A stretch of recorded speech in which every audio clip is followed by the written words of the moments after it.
Amarachi was a young, pretty girl, full of kindness and good heart. She lived with her parents in a quiet village, surrounded by wide farmlands and thick bushes. Every morning, after helping her mother with housework, she would follow her father to the farm, planting yams, cassava, and maize. Even though farm work was hard, Amarachi never complained. She knew the value of hard work, and when she was not on the farm, she was busy reading her books, dreaming of becoming a teacher one day. One afternoon, as the sun rested gently in the sky, Amarachi and her best friend Ifeoma were walking through the bush path, laughing and talking about school. Suddenly, they heard the sound of fast footsteps, and a young man ran out from behind the trees.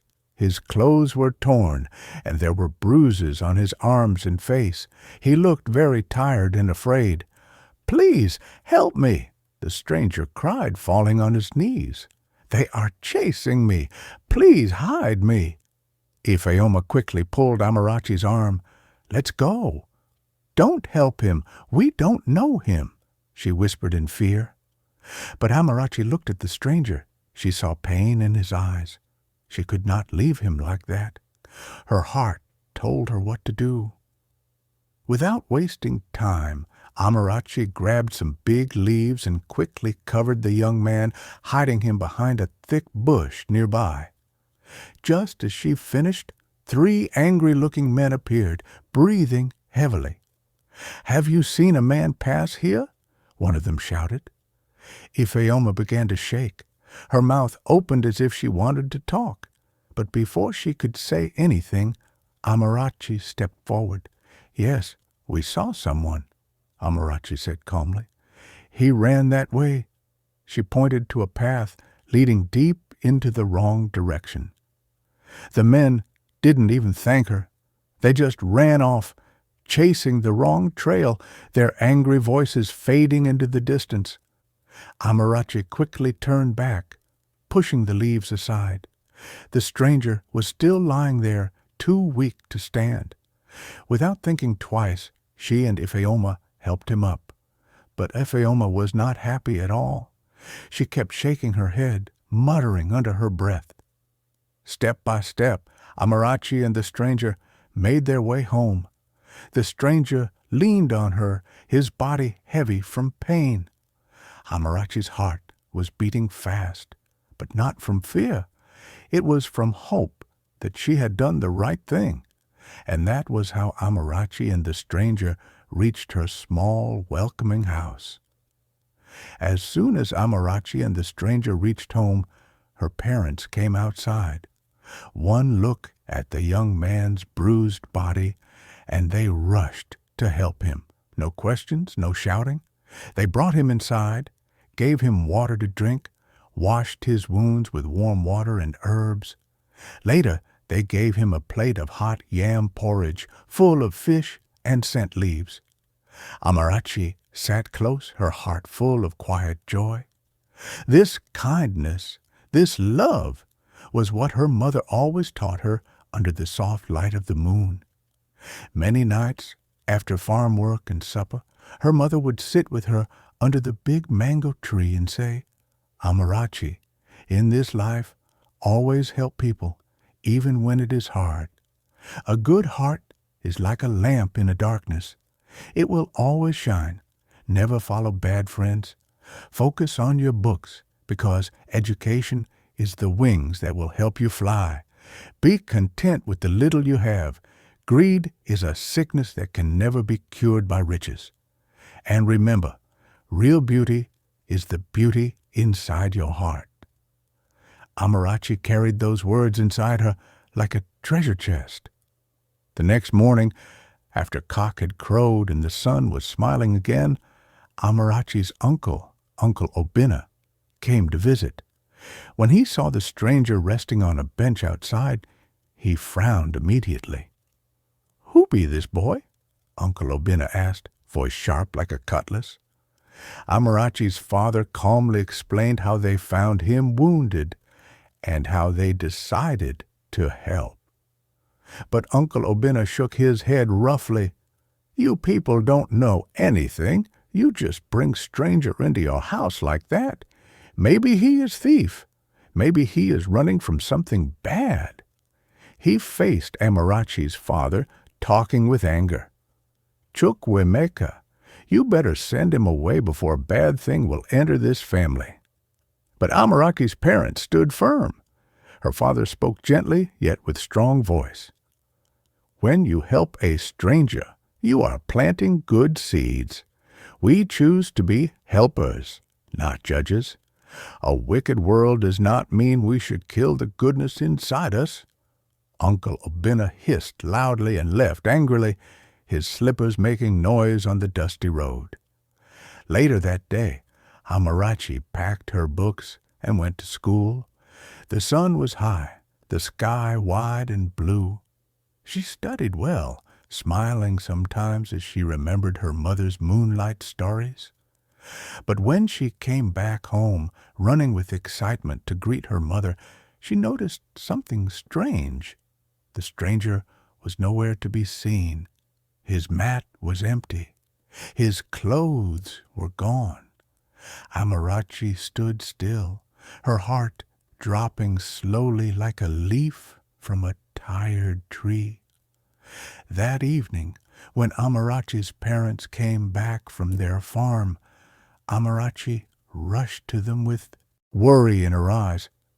"Mama, Papa, where is the young man? I did not see him again. I thought maybe he followed you people," she asked, her voice shaking small. The parents looked at each other, confused. "My daughter, we left him here, her mother said, dropping her basket on the ground. "We even told him to rest well till we come back," the father added, scratching his head. They searched the compound, checked behind the house, even asked the neighbors. But the stranger was nowhere to be found. It was like breeze just carried him away. Days turned into weeks. No word, no message, nothing. But Amarachi, sweet and strong, did not let sadness carry her away.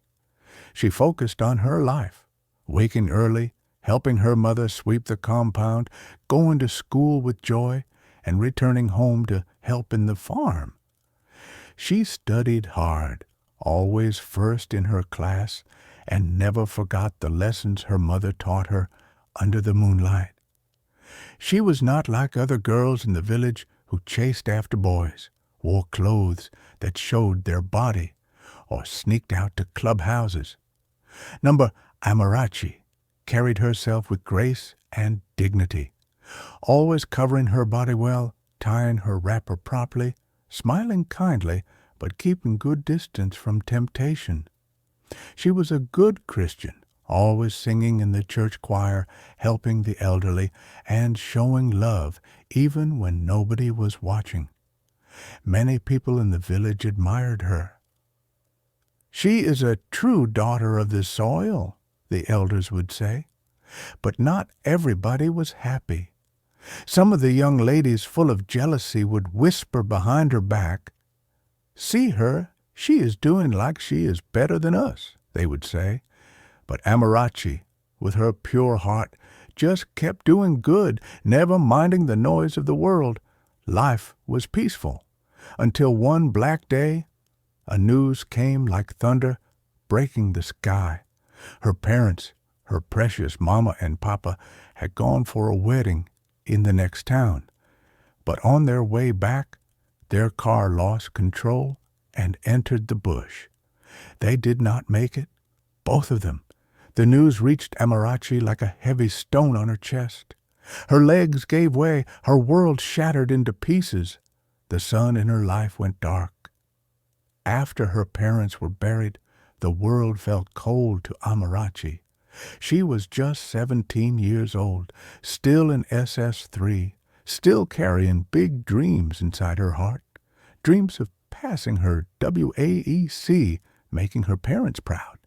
But now, the house that once smelled of her mother's cooking and her father's laughter was silent, empty.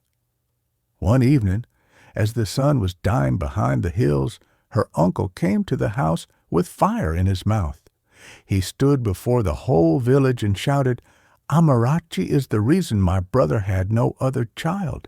She is a witch. She has eaten all his blessings."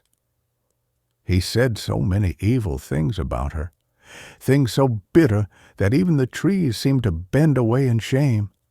Some villagers shook their heads and whispered, "But Amarachi is a good girl. She no fit do such thing." Yet nobody had the power to challenge her uncle. He was loud, he was strong, and sadly he carried weight among them. Before the stars blinked awake that night, Amarachi was thrown out of her own father's house, with nothing but a small bag of clothes, her school books, and her tears. With no road to follow, no roof to call her own, Amarachi turned to the only place she could think of, her friend Ifeoma's house. Ifeoma was a pretty and full-bodied girl, the kind that boys in the village always noticed. She lived with her mother, a woman whose heart had long grown tired. As long as money entered the house, Ifeoma's mother did not ask questions about how it came. When Amarachi arrived at their door, carrying her sorrow like a heavy load on her back, Ifeoma hugged her tightly. "You are welcome, my sister," Ifeoma said, smiling brightly. That night they sat together, whispering into the darkness, talking about old memories, of school, of dreams, of a life that still seemed possible. But by morning, the sweet welcome started to change. Little by little, like smoke slipping away from fire, the warmth in Ifeoma's house began to fade. Ifeoma was always busy. Every day she would answer calls from different men, laughing and whispering sweet words. She would dress up in shiny clothes, paint her face, and go to clubs, coming back late at night. That was how she bought fine clothes and paid her school fees.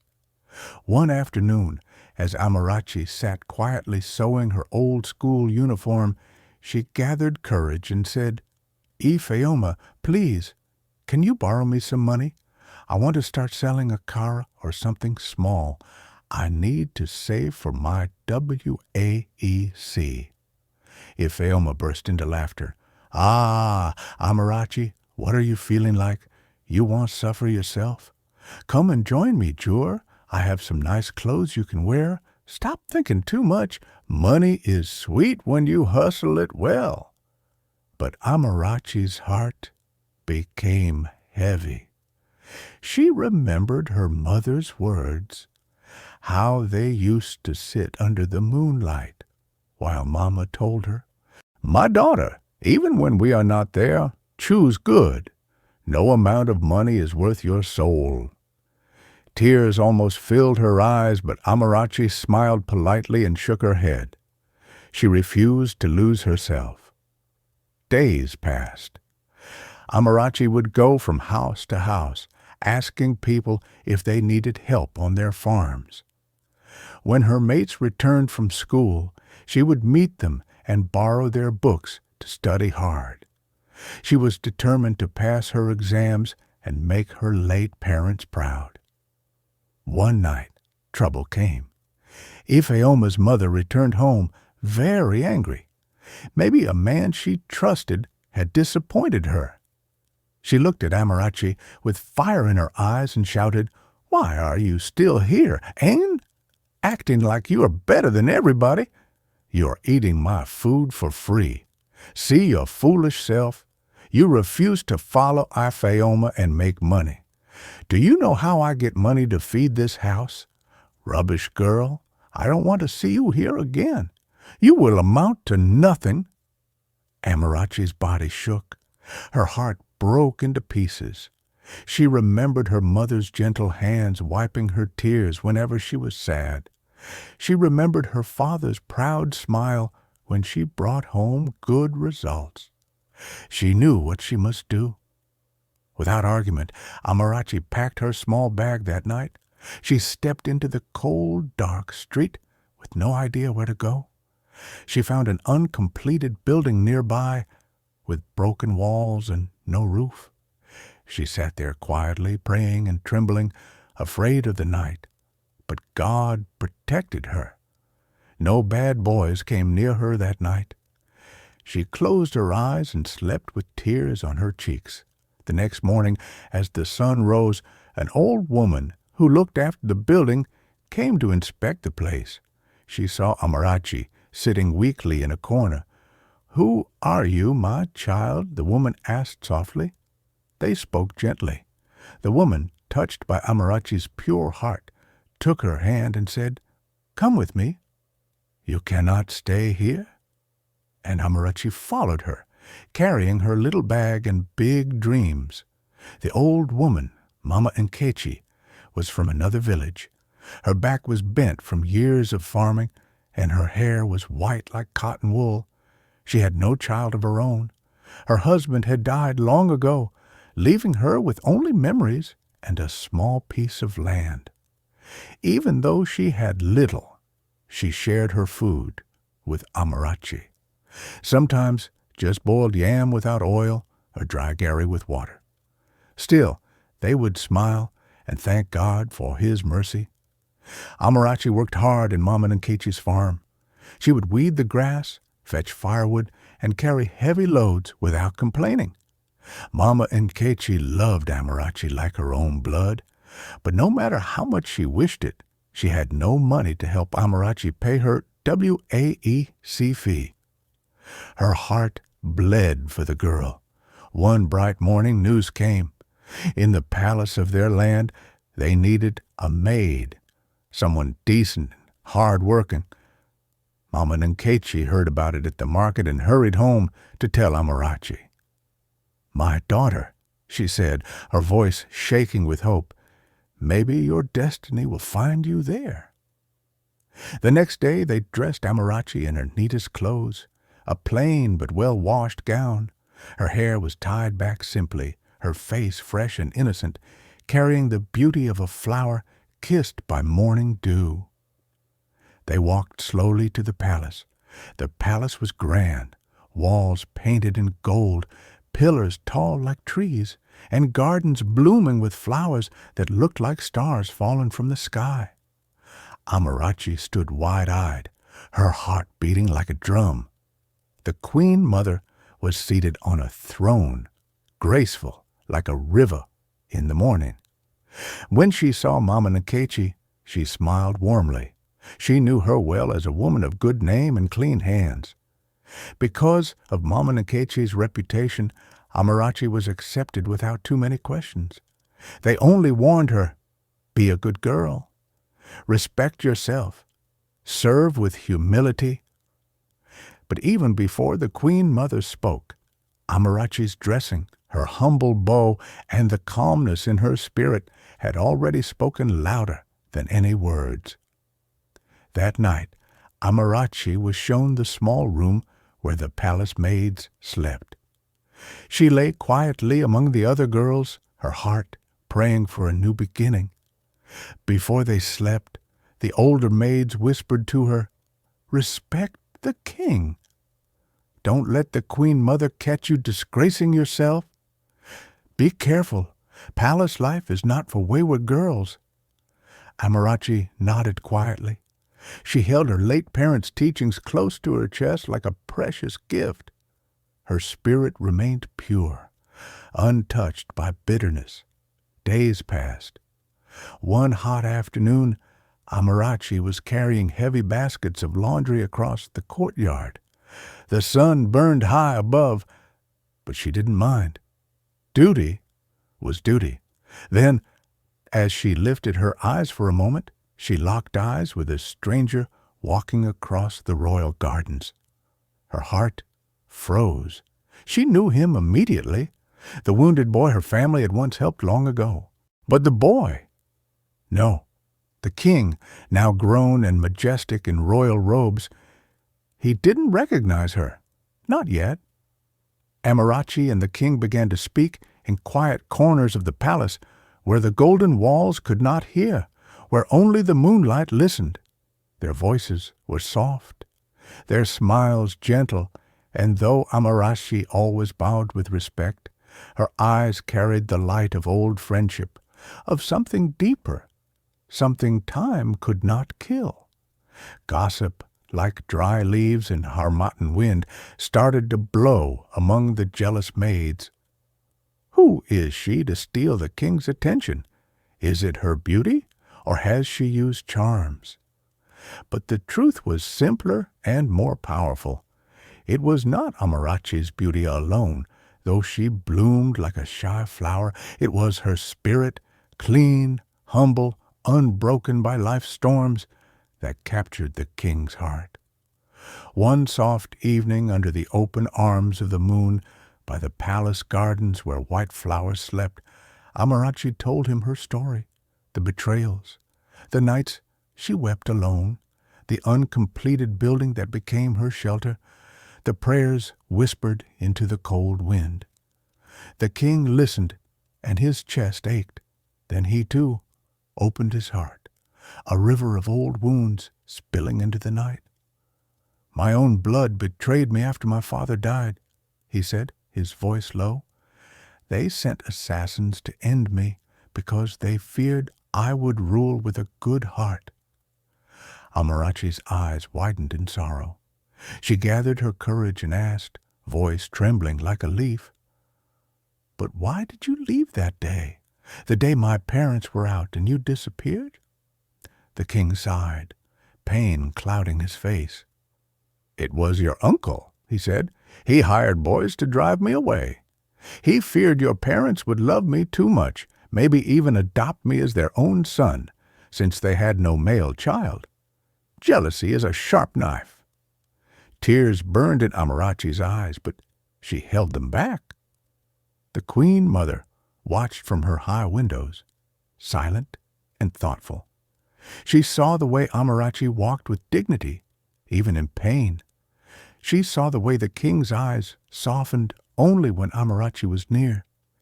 Their hearts had found each other in a world that would not easily bless their union.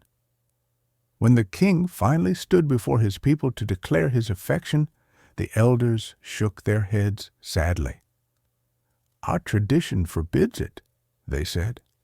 "She is kin to us by blood, through our sister kingdom. It was a wall that no crown, no power could break." The king's heart bled, but he smiled for Amarachi's sake. He made a promise, one that was stronger than gold. "I will pay your WAEC fees. I will send you to the city to study. You will become the woman destiny has written you to be." Amarachi wept, not tears of sorrow, but tears that watered the dry places of her soul. Years bloomed like flowers.